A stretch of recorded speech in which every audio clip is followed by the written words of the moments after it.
process? How do you utilize your spiritual practices to create? And how did that help you with the production of your Mind and Body EP? Okay. So basically, when I write and I'm trying to like get into a flow state that I feel like I can like be tapped into that energy from outside of myself. Just like, first of all, my studio space being a safe space, and like literally I feel like I have to have the 4 elements represented. I have the crystals, I have holy water, I have like a feather to represent air, and then I always have to light a candle. If I don't have a candle lit when I'm writing music, I literally feel like something's off.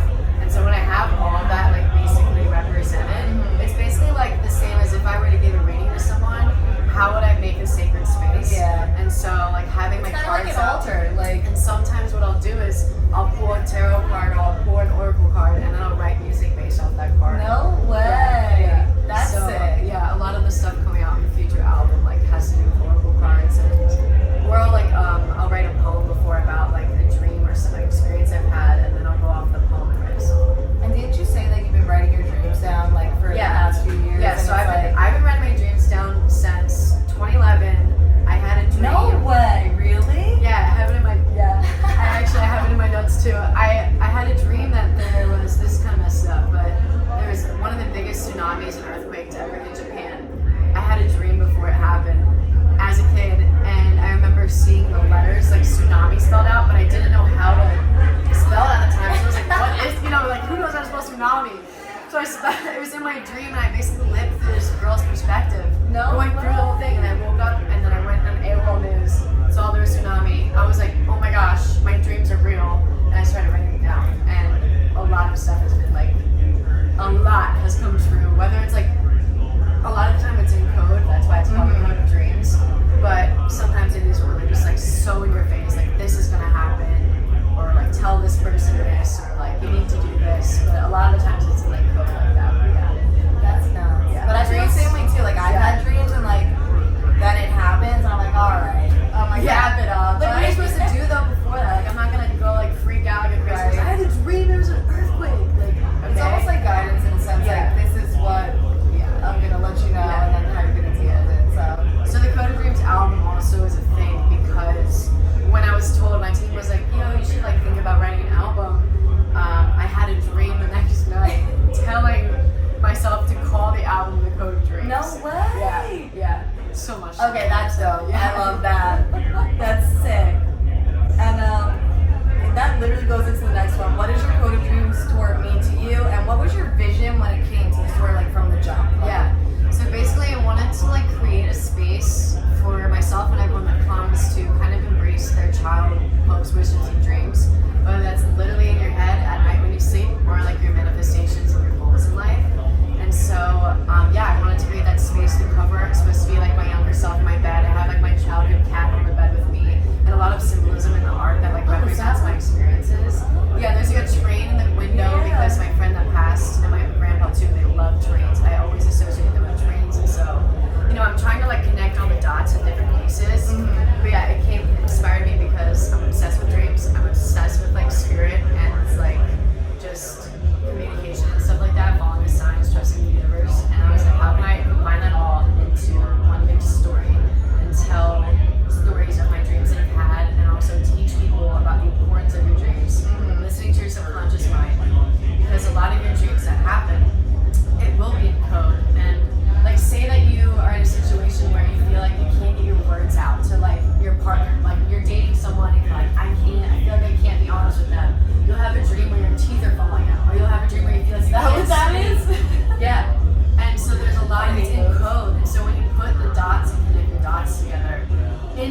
I'm gonna be honest with you guys, like, Yeah. Because Like- I wasn't gonna go to Instagram and be like, this is the best time of my life. And I Yeah. was like crying.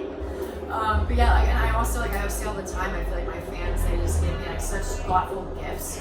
Like last night, somebody made me the cover art. I have like an angel and the devil. Someone recreated the heads and then made the whole font of the Code of Dreamz in 3 different colors. Like everybody, all the gifts that I received are so thoughtful. And they like pay attention, and I feel like, you know, like if they have questions about anything, like if I see it, I'm obviously like I'm here to help you, like through whatever you need.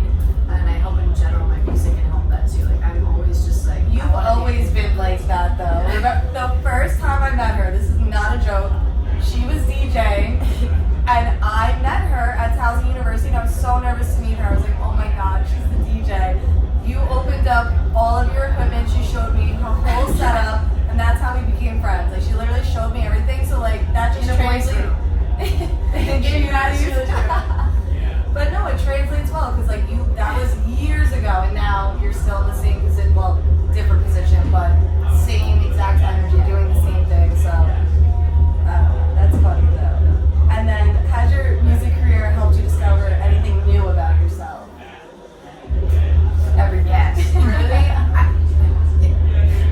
Putting like I don't know, like I a lot of the times have to like take myself out of my body and like third person perspective, like watch everything that's happening because there's always so much going on in my life. But I just feel like in general, like the way everything has switched and like jumped, I've learned so much about myself, stepping out of my comfort zone. Like I have really bad anxiety to the point where I won't even go to the grocery store by myself, and I'm going on stage every night in front of these people and like putting on a show. And I definitely have my moments where I'm like, how did I get here? Like this is awful. And I have moments where I'm like, this is the best time of my life.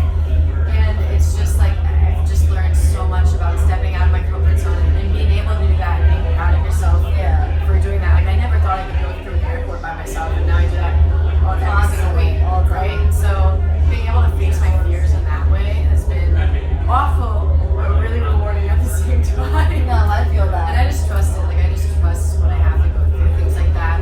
Like how can I learn something from it and like shift my perspective? Of, like, okay, how can I do better? And just be a better person, make better music, and fucking keep going. That's the only thing I really can do is to say sing. I mean, you are doing it though. Like you have your whole tour. Like it's your tour. I don't know. Amazing. I love seeing it. And then, so when this tour does come to an end, what do you plan on doing next, or like what are you envisioning? Like long term, short term, I can go into both. Whichever you prefer. Short term, so after tour, I'm like, well, first of all, we gotta finish the release out. And then, you know, it goes into festival season, like shows. I'm not sure about the fall yet. I'm just deciding about, honestly, energy-wise, do I have energy to go back out? And it's really interesting having the balance between working on music and being home, and then being on the road and playing shows and working on your show. I feel like it's like so two different lifestyles. opposite. It's like you're. Complete opposite. Really, it's complete. It's It's a fucked huge up. contrast. And so yeah, like I'm just kind of in the limbo of processing like what do I want to do next? Do I want to go back on the road? Do I want to write another album? Like it's kind of just like a back and forth. Long term, love to keep playing shows, love to keep making music the rest of my life. But I also would love to just so many things I'm interested in. I'm Virgo. I like a lot of things. I'm like helping the children, starting different foundations, like helping kids that need like homes and foster homes, that kind of stuff. With like children, and then we have like different topics I'm interested about, like drug safety, sex trafficking, all that type of shit I want to get into. Documentaries, films, moving out of the country. I'm trying to go off the face of the planet for a little bit. I'm trying to come back. I have so many different things. Like when people ask me that, I'm like, I want to be a hairstylist. I want to do this. I want to do that, and I can't do anything. So in the meantime, what am I up to next? Sleeping. You're like, I can do everything, but I'm actually But just instead I'm gonna sleep. sleep. And then lastly, a lot of your family is here at the show tonight. What does it mean to have such a great support system as your career has been taking off? I was just talking about this today. I feel so blessed that I have people around me that want to come to my shows. There's been so many people the past 2 days that have never been to a show that want to come see me. Like, you know, like you have like that one, like your mom's friend that's like an aunt to you. Yeah. Like she was there, and like so, you know, it's just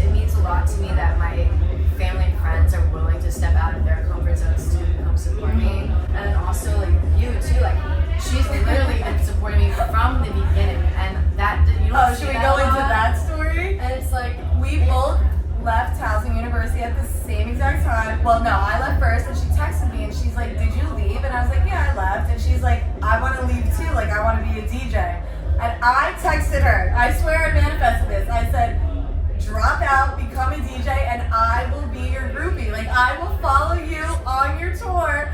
And right now, we are at her Code of Dreamz tour. I like. Are you telling me that manifest that? However, I did graduate. Well, no, I graduated. Well, didn't technically. We just were like, I'm done going. We were just we're gonna kinda figure it said out. We We're got gross, different we just things. do whatever. But I I literally like just people like you, and even last night you see so many people from Towson. Right? I can only But everyone. randomly though, like I just didn't expect that, and so I wouldn't be where I am today if it wasn't for her and the people that from Towson in the beginning would come out the fucking tour and the rec room. Loved.